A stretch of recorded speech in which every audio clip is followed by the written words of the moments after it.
Hello and welcome again to Green and Gold Greats. This is number 2 in the series of 6 hour-long cassettes that are great to own, great to give. Now in this series we go right back in the past to see the great personalities, the great moments in Australian sport going back at times as far as 80 years. And it's a bit like old wine, it gets better as we go along, and I can assure you that in this next 60 minutes you're going to see some items which are really, in the sense of Australian sport, unforgettable.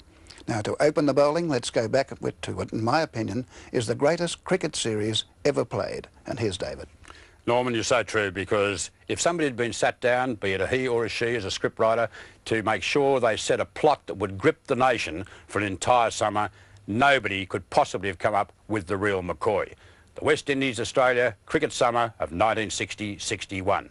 And it all started in Brisbane with the very first test, with some memorable early performances, such as Gary Sobers thumping Richie Benaud down the ground on the way to one of the best centuries he ever scored. Frank Worrell doing the same thing, and notice how Richie applauded both shots. 177 stand with Sobers. Norm O'Neill smashing Ramond into the fence on the way to 181 in Australia's first innings, and Alan Davidson, the first of his 11 wickets in the game, Cammy Smith caught by Wally Grout. That was just the start to this sensational test. But it looked as though it was going to die well into the last day, until Alan Davidson and Richie Benaud came together. And this stand put Australia on the track to possible victory.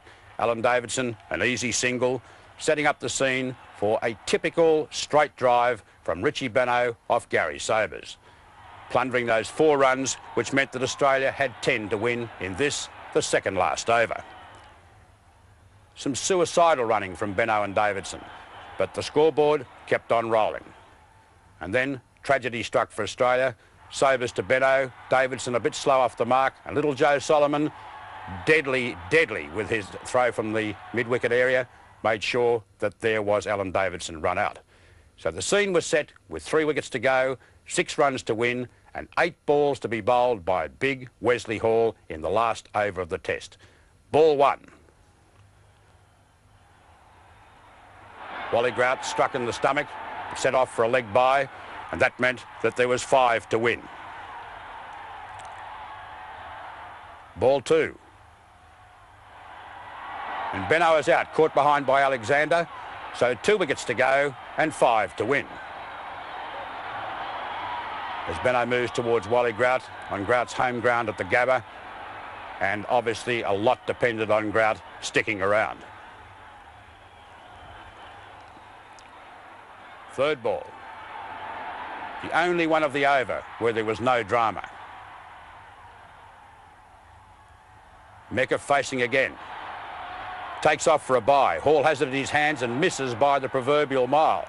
And the tension was getting unbearable. Even Frank Worrell hangs his head there.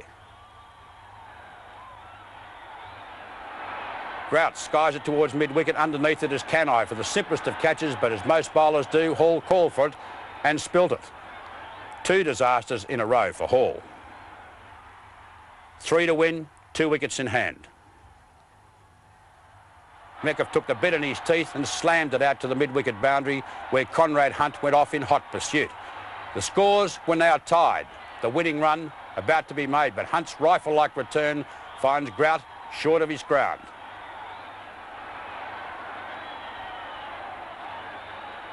Even now, looking back over a quarter of a century, the tension's still there. The 7th ball. Australia 1 to win, 1 wicket in hand. Lindsay Klein, the batsman, to mid-wicket, hesitates, off goes Metcalfe, but Joe Solomon, as he did with Davidson earlier in the innings, created the run-out and the first tie in Test cricket history. And you would think that the series would probably burn out from there, so exciting was that game at the Gabba. But the series just got better and better. In Melbourne, Australia won the 2nd Test. In Sydney, West Indies won the 3rd, and was off to Adelaide, where on the final day there was no doubt in the world that West Indies were going to take a 2-1 lead. But Slasher Mackay and Lindsay Klein had something to say about that. And on the final day, these two batted for 110 minutes as Slasher Mackay brings up an undefeated 50, and what a reliable man in a crisis.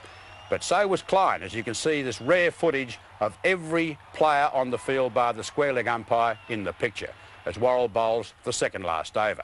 And it was left again to big Wesley Hall to bowl the last. And the tension here too at Adelaide Oval was electric.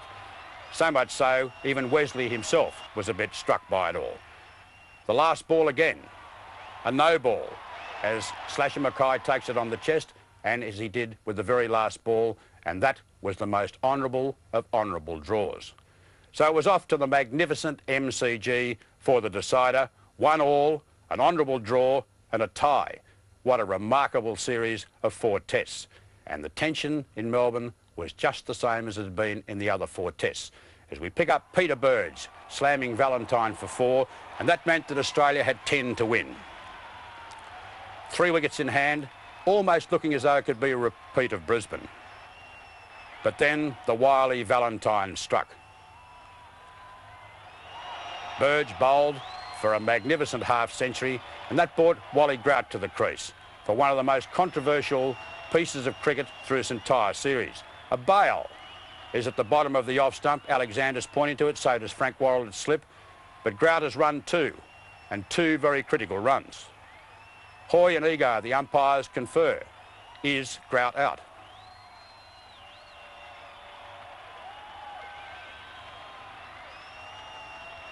After what seemed an interminable period, not out was the decision, and Grout took it in his hands to have a slash, caught behind by Cammy Smith.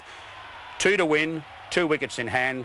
That brought Johnny Martin to the crease, a renowned 6-hitter. But keep an eye on Valentine, distraught as Martin has dropped at mid-on. 1 to win, and the ever-reliable Ken Mackay made sure that Australia won the test by 2 wickets and the series 2 tests to 1.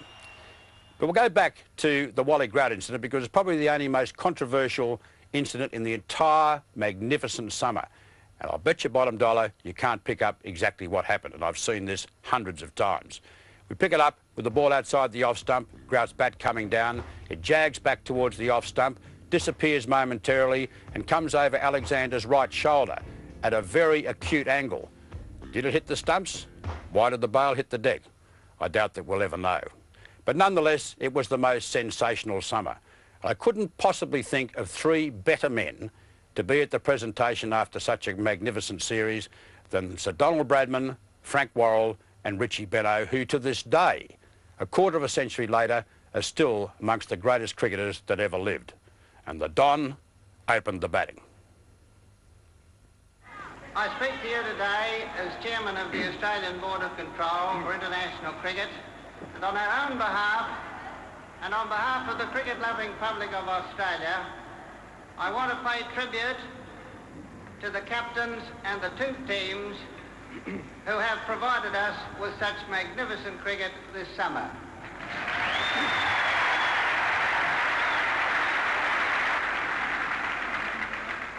And there is the trophy, ladies and gentlemen, and I know these boys are very tired because they've had a very trying match.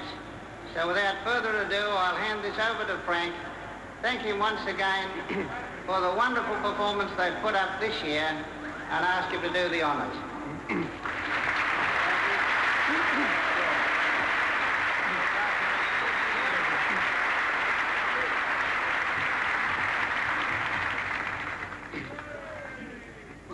Mr. Chairman,